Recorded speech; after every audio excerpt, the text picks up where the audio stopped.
The first thing I remember after surgery wasn't pain.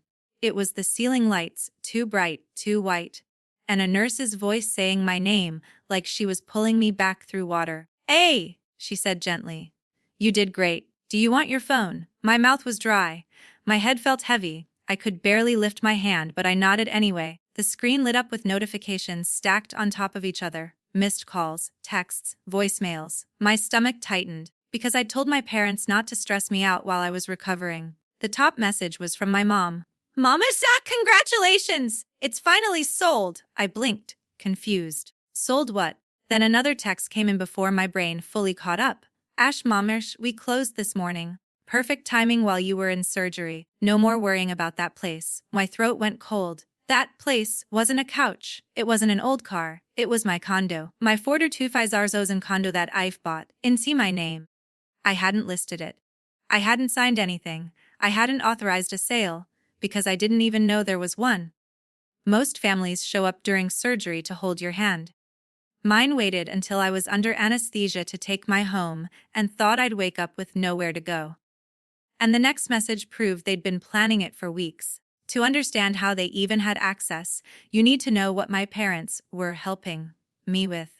That condo was the first thing I ever bought that felt like mine. I worked for it for years, late shifts, weekend gigs, saving every extra dollar. When I finally closed on it, I expected my parents to be proud. Instead, my dad called it too expensive, and my mom kept asking, "But why would you live alone when you could save money and stay with us?"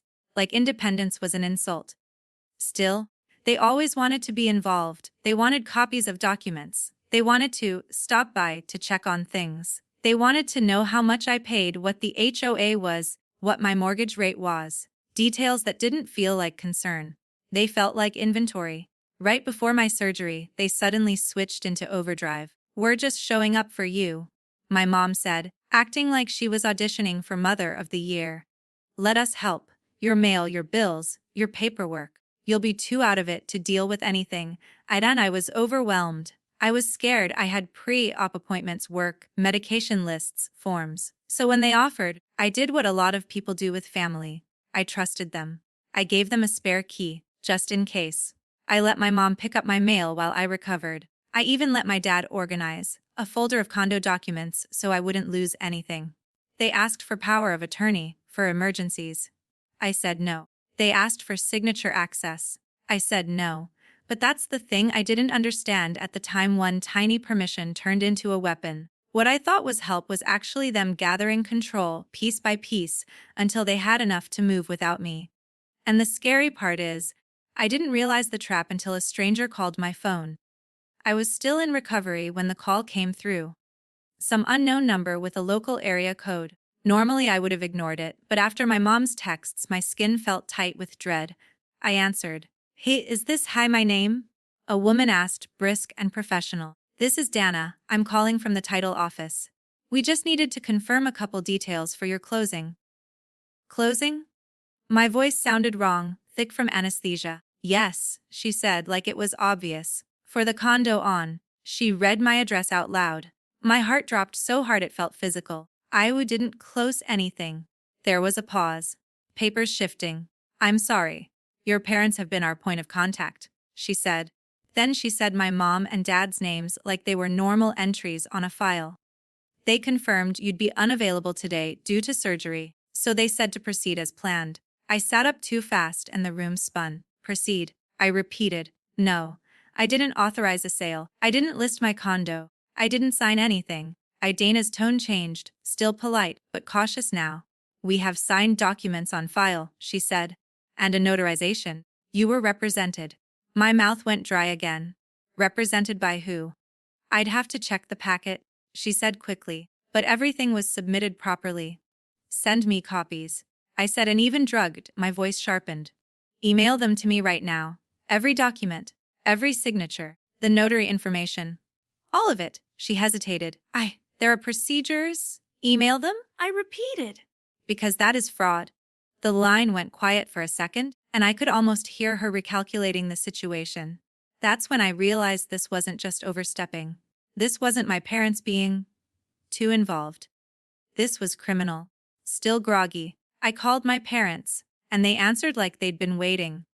My mom picked up on the first ring, like she'd been staring at her phone. "Oh good," she said brightly. "You're awake.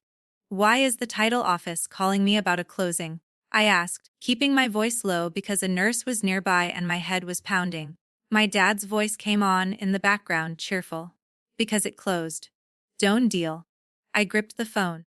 "You sold my condo." My mom laughed like I was being silly. "We handled it. You've been so stressed, and with surgery, you can't manage all this. We did you a favor." "A favor?" My throat tightened. "I didn't sign anything." My dad scoffed. "Stop acting like you're helpless. You'd have lost that place eventually. Property taxes, HOA, repairs, you don't think ahead." "We think ahead. You committed fraud," I said, and the word tasted unreal. My mom sighed dramatically. "Oh my God, why are you so ungrateful? We took care of you. We always take care of you." I swallowed, the nausea rising in my stomach. "Where is the money going?" Silence for half a beat, just long enough to feel calculated. My mom answered too smoothly. "To the family. To what we need." "What you need for what?" I pressed. My dad stepped in, voice suddenly harder. "Your mother and I have obligations. Adult obligations. And frankly, it's about time you contributed." "Contributed?" I whispered. Then my dad said the line that made my blood turn cold. "It's not just for us," he said. "It's for your brother. He needs help with his down payment, and you're the one with assets." My vision tunneled. They didn't see my condo as mine. They saw it as a family resource they could redistribute. And that's when I understood the plan. They weren't selling my condo. They were selling my independence. After that call, pieces of old conversations started snapping into place like a puzzle I'd been refusing to finish. For months, my parents had been weird about money in this very specific way, too cheerful when they were actually desperate. My mom would make comments like, "It must be nice to have equity," or, "Homes are really just investments," as if she was planting the idea that my condo wasn't a home. It was a piggy bank, and then there were the little emergencies. A surprise car repair that somehow became my responsibility. A short-term loan for a bill that never got paid back. My dad hinting that my brother just needed a boost, and how family shows up. Anytime I hesitated, the guilt came fast. After everything we've done for you." But the truth finally slid out the way truth usually does, accidentally, in the middle of a lie. When I asked again where the money was going, my dad snapped, "You think we're doing this for fun? We're drowning." Drowning. He tried to cover it immediately, but he'd already said too much. Later, my aunt, who didn't know I was listening, mentioned my parents had taken out loans after my dad's business idea failed. The kind of failure they'd never admit publicly, because their image mattered more than honesty. So they found a solution: they could control my property. And they timed it for the one day I couldn't physically fight back. They knew I'd be drugged, groggy, unable to drive, unable to show up, unable to stop it in real time. They didn't just want money. They wanted me dependent again, broke, grateful, back under their roof where they could manage every detail of my life and call it help. Parents are supposed to build you up so you can stand on your own. Mine saw my independence as the problem to solve. What they didn't know was that I'd already built a back door out. Here's the part they never saw coming, because I'd made sure they wouldn't. 2 years earlier, I'd bought a small second property. Nothing flashy, a modest house on the edge of town that needed paint, patience, and a lot of weekends. I bought it as an investment at first, then realized it was also something else, a safety net. And I never told my parents. Not because I was sneaky, because I'd learned.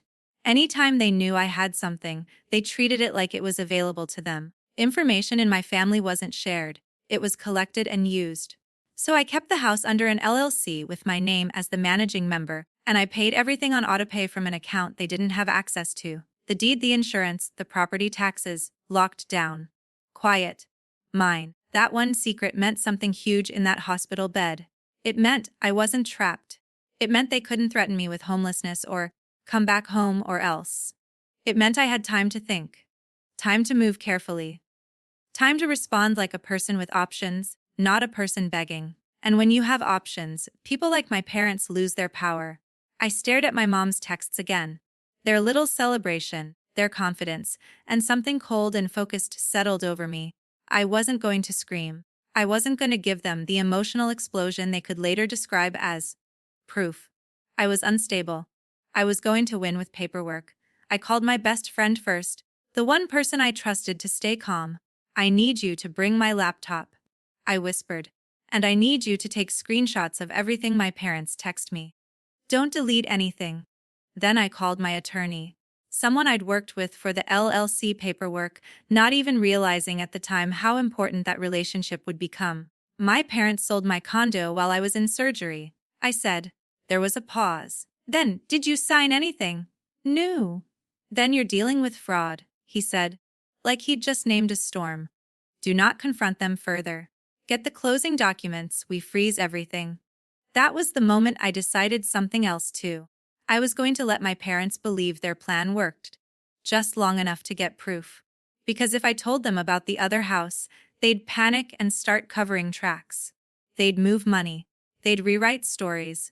They'd destroy evidence. So I stayed quiet. While they were spending money they didn't legally own, I was collecting receipts. The next 48 hours were a blur of recovery pain and laser focus. My body was weak, but my mind was awake in a way it hadn't been in months. First, I emailed the title office back, politely, professionally, like I wasn't shaking. I need the full closing packet, I wrote. Listing agreement, purchase agreement, deed transfer, notary log, any power of attorney on file, all communications showing who instructed your office. Then I called my bank and froze anything my parents had ever touched. Passwords changed. Two-factor authentication turned on. My credit report locked. I went through my email and secured every account like I was boarding up windows before a storm. My attorney walked me through it step by step. If your signature was forged, this is fraud, he said. If they represented themselves as having authority, that's misrepresentation. Title companies take this seriously, because if the chain of title is contaminated, it becomes their problem too. He said something else that stuck with me. They picked surgery because it mimics incapacity. That's a classic vulnerability moment. When the first batch of documents came through, I stared at them like they were a stranger's life. There was my name, typed neatly, and then, my signature. It looked close enough that someone who wanted to believe it might believe it. But it wasn't mine. The angle was wrong. The pressure points were wrong, and the biggest giveaway was something tiny. I always cross my T a certain way. The forged signature didn't. Then I noticed the notary stamp, smudged, crooked, missing a required detail that any competent notary wouldn't forget. One signature line didn't match, and the notary stamp was sloppy. I forwarded everything to my attorney and felt my hands go cold. This wasn't a family argument anymore. This was a paper trail. And paper trails don't care who raised you. Emotions can be manipulated. Evidence can't. Then I did the one thing they never thought I'd do. I reported it. The morning I filed the report, my hands were still shaking, not from fear of the police, but from the finality of it. Once you say it out loud, my parents forged my signature and sold my property. You can't pretend it's just family drama anymore. My attorney submitted a fraud notice to the title company and requested an immediate hold on any disbursement. I filed a police report with the documents attached, the forged signature, the questionable notarization, the communication trail listing my parents as the contacts. The officer didn't look shocked. That was almost worse. Like this kind of betrayal happened every day. He asked simple questions. Do you live there? Is the deed in your name? Did you authorize anyone to sign on your behalf? No, I said each time, and every no felt like pulling a thread out of a knot. By noon, the title company called back with a different tone than before. We've flagged the transfer, Dana said carefully. We're initiating an internal review. Translation: the money wasn't moving yet. My parents found out within hours. My dad called, shouting before I could say hello. What did you do? The title company is calling us like we're criminals. You are, I said, and my voice surprised me by how steady it sounded. My mom jumped in, crying instantly. How could you do this to us? After we took care of you. You're gonna ruin your own family. Then the threats started. We'll tell everyone what you're really like. My dad snarled. We'll make sure nobody helps you again. That's when my attorney told me to keep them talking. In writing, if possible. So I texted one-liner to confirm in writing that you sold my condo while I was in surgery and signed documents for me. My mom replied, without thinking. We did what we had to do because you wouldn't cooperate. There it was. Not a denial, not confusion, a confession. They called it love. I called it evidence. And then the buyer's side got involved, and my parents finally looked scared. The meeting happened over a video call 3 days later. Me propped up in bed with pillows, my attorney beside me, and my parents sitting stiffly at their kitchen table like they were about to complain to a manager. Dana from the title company was on the call, along with someone from their legal department. On the buyer's side, there was a realtor and a man who looked exhausted, probably realizing he'd stepped into a nightmare. My dad started strong like he always did. Let's be clear, he said, voice booming. This is a misunderstanding. Our daughter is confused. She just had surgery. My attorney didn't even let him finish. She's not confused, he said calmly. She's the sole owner of the condo. She did not list it. She did not sign the closing documents. Any representation otherwise is false. My mom tried to smile. We were just helping, she asked. Dana's legal rep cut in. Ma'am, you are not the owner. The words hit like a gavel. My dad blinked, genuinely startled, like he wasn't used to adults speaking to him that way. Excuse me? You are not the owner. The rep repeated slower. You have no authority to sell that property. If signatures were forged, that is a serious matter. My mom's face tightened. Then she switched to tears, fast, practiced. We're being treated like criminals for trying to protect our child. My attorney didn't react. Not even a flinch. My client was under anesthesia, he said. If you believed she was incapable of managing her affairs, the appropriate step would have been to seek lawful authority. You did not. You took advantage of her vulnerability. On the buyer's side, the man finally spoke. So what happens now? He asked, voice strained. Dana's legal rep explained holds, investigation, potential unwind of the transaction. My dad's confidence crumbled in real time, denial giving way to panic. He leaned forward.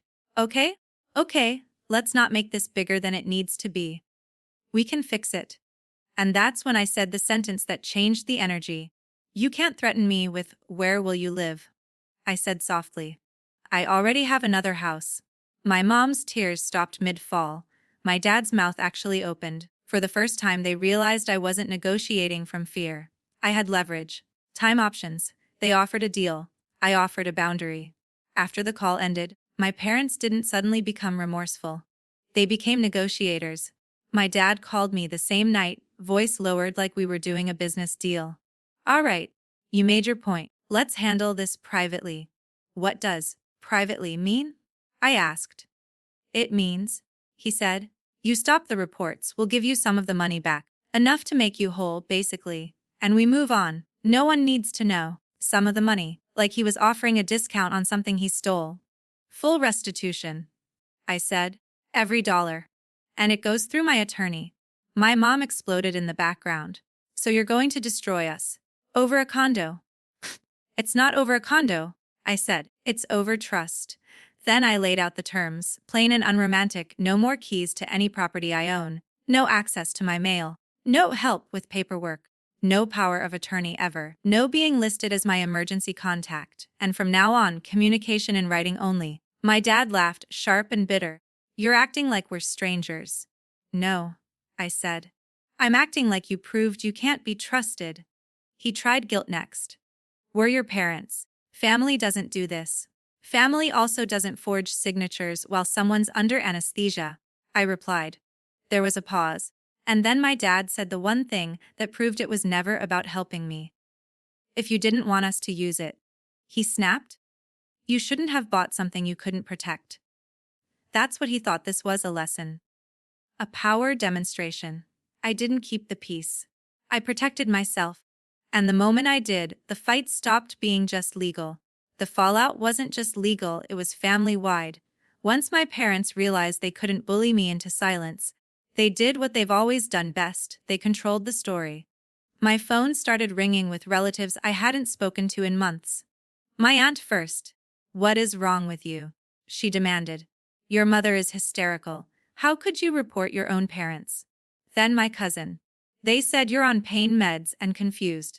They're scared you're going to ruin them over a misunderstanding. A misunderstanding. Right. I stopped trying to convince people who didn't want the truth. Instead, I sent one message to everyone who reached out: I did not authorize the sale. My signature was forged while I was in surgery. My attorney is handling it. I won't discuss it further. No paragraphs, no arguing, no defending my character like I was on trial. Some people backed off immediately. A few quietly texted, "I'm sorry, I believe you." Others doubled down with the usual script, "But they raised you." But they're family. Blood loyalty is powerful. But it's not stronger than basic ethics. The hardest part was doing all this while my body was still healing. I'd be icing swelling 1 minute and answering my lawyer's questions the next. I'd wake up from a nap to another voicemail full of guilt and rage. Then, late one night, the aunt I least expected called and said something that made my skin go cold. "I shouldn't tell you this," she whispered, "but your parents have been saying for years that you're selfish. That you think you're better than everyone because you own property. They've been waiting for you to get humbled." So this wasn't a mistake. It was a plan with an audience. And in the end, I didn't just protect my property. I protected my future. In the end, the sale didn't go the way my parents pictured. The title company froze everything. The buyer backed out once the fraud issues surfaced, and with my attorney pushing hard, the transfer was paused and then unwound. The money didn't get to disappear into family accounts the way they planned. There's still legal cleanup, but the most important part is this: my home and my future didn't get stolen while I was unconscious. As for my parents, we're limited contact now, and only through writing. No surprise visits, no access to anything, no more pretending. Family is a free pass to cross lines. If you take anything from my story, let it be this checklist, because I wish someone had drilled it into me sooner. Don't hand out spare keys like candy. Don't grant power of attorney. Just in case. Lock down your accounts with two-factor. Freeze your credit if anything feels off. Put cameras at your property. Keep your vital documents secured and out of reach. And choose your emergency contacts wisely. Because vulnerability is when predators, even the ones who share your last name, make their move. Most people think the biggest danger comes from strangers. Sometimes it's the people who know exactly when you'll be unconscious. So what would you have done? Would you report your parents or try to settle quietly? Tell me in the comments. And if you think they stopped after this, you're going to want the next update. Like and subscribe for part 2.